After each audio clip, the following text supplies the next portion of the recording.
കിഴക്കൻ അപ്പസ്തോലൻ എന്നറിയപ്പെടുന്ന ഏഷ്യയിലെ മിഷണറി പ്രവർത്തനങ്ങൾക്ക് നേതൃത്വം നൽകിയ ഭാരത ക്രൈസ്തവരുടെ പ്രിയ വിശുദ്ധരിൽ ഒരാൾ കൂടിയായ വിശുദ്ധ ഫ്രാൻസിസ് സേവ്യറെ തീവ്രവാദി എന്ന് വിളിച്ച് യൂട്യൂബർ ഗൗതം ഖട്ടർ ഗോവയിൽ അന്ത്യവിശ്രമം കൊള്ളുന്ന ഗോവയുടെ മധ്യസ്ഥ വിശുദ്ധൻ കൂടിയായ വിശുദ്ധ ഫ്രാൻസിസ് സേവ്യറിനെതിരെ ഗോവൻ മണ്ണിൽ വെച്ച് തന്നെ ഖട്ടർ നടത്തിയ പരാമർശത്തിൽ പ്രതിഷേധം ആളിക്കത്തി. വിശ്വാസി രോഷത്തിന്റെയും വിവിധ കോണുകളിൽ നിന്നുയർന്ന സമ്മർദ്ദങ്ങളുടെയും പശ്ചാത്തലത്തിൽ പ്രഭാഷകനായ ഗൗതം ഖട്ടറിനെതിരെ ഗോവ പോലീസ് FIR രജിസ്റ്റർ ചെയ്തു. ഗോവയിൽ നടന്ന ഒരു പൊതുപരിപാടിയിൽ ഖട്ടർ സദസ്സിനെ അഭിസംബോധന ചെയ്ത വേളയിലാണ് ക്രൈസ്തവ വികാരങ്ങളെ വ്രണപ്പെടുത്തുന്ന തരത്തിൽ ഈ പരാമർശം നടത്തിയത്.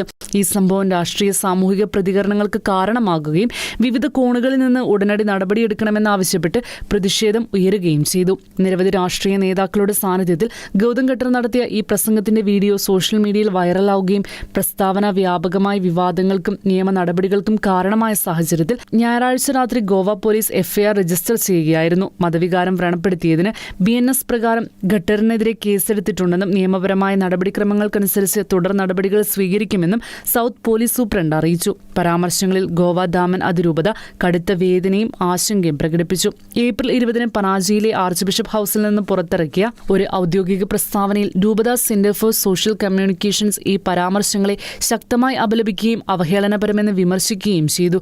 വ്യാജവും വിഷവും ഭിന്നിപ്പും കലർന്ന ഇത്തരം വാചാടോപങ്ങൾ വിശുദ്ധനെ ഏറ്റവും ആദരിക്കുന്ന ലക്ഷക്കണക്കിന് ഗോവക്കാരുടെ പ്രത്യേകിച്ച് കത്തോലിക്കരുടെ വികാരങ്ങളെ ആഴത്തിൽ മുറിവേൽപ്പിച്ചിട്ടുണ്ടെന്നും അതിരൂപത പ്രസ്താവനയിൽ ഊന്നിപ്പറഞ്ഞു. ഗോവയിൽ മാത്രമല്ല ലോകമെമ്പാടുമുള്ള ദശലക്ഷക്കണക്കിന് ആളുകൾ ആദരിക്കുന്ന വിശുദ്ധൻ സ്നേഹത്തിന്റെയും സാഹോദര്യത്തിന്റെയും സേവനത്തിന്റെയും പ്രതീകമാണ്. നൂറ്റാണ്ടുകളായി ഗോവയെ നിർവചിച്ചു പോന്ന ദീർഘകാലമായി കാത്തു സൂക്ഷിച്ചു വരുന്ന സാമൂഹിക ഐക്യത്തെ ഈ പ്രസ്താവനകൾ തകർക്കുമെന്ന് സഭ അഭിപ്രായപ്പെട്ടു. ഈ വിനാശകരമായ പ്രസ്താവനകളെ സഭ നിസ്സംശയം നിരസിക്കുകയും അപലപിക്കുകയും ചെയ്യുന്നുവെന്നും അതിരൂപത പ്രഖ്യാപിച്ചു. മോർമുഗോവയിൽ സനാതന ധർമ്മരക്ഷാ സമിതി സംഘടിപ്പിച്ച പരിപാടിയിൽ സംസ്ഥാന ഗതാഗത മന്ത്രി മൗവിൻ ഘോഡിൻഹോ, BJP MLA-മാരായ സങ്കുൽപ് അമോങ്കർ, ഡാജി സൽക്കർ എന്നിവരും പങ്കെടുത്തിരുന്നു. മന്ത്രിമാരുടെയും MLA-മാരുടെയും മൗനവും വിവാദങ്ങൾക്ക് വഴിവെച്ചു. ഖട്ടറിന്റെ പരാമർശങ്ങളിൽ നിന്ന് പരിപാടിയുടെ സംഘാടകരായ സനാതന ധർമ്മരക്ഷാ സമിതി വിട്ടുനിൽക്കുകയും ക്രിസ്ത്യൻ സമൂഹത്തോട് ക്ഷമാപണം നടത്തുകയും ചെയ്തു. ഇത്തരം പ്രസ്താവനകൾ പ്രതീക്ഷിച്ചിരുന്നില്ലെന്നും പരിപാടിക്കിടെ ഖട്ടറിനെ തടയാൻ ശ്രമിച്ചതായും സംഘം പറഞ്ഞു. സംഭവത്തിൽ സംഘാടകർ ഖേദം പ്രകടിപ്പിക്കുകയും യോജിപ്പുള്ള സഹവർത്തിത്വത്തിനായുള്ള പ്രതിബദ്ധത വീണ്ടും ഉറപ്പിക്കുകയും ചെയ്തു. ഇന്ത്യയിലും വിദേശത്തുമുള്ള സന്ദർശകരെ ആകർഷിക്കുന്ന സ്ഥലമായ ഓൾഡ് ഗോവയിലെ ബോംബി ജീസസ് ബസിലിക്കയിലാണ് വിശുദ്ധ ഫ്രാൻസിസ് സേവ്യറിന്റെ തിരുശേഷിപ്പുകൾ സൂക്ഷിച്ചിരിക്കുന്നത്.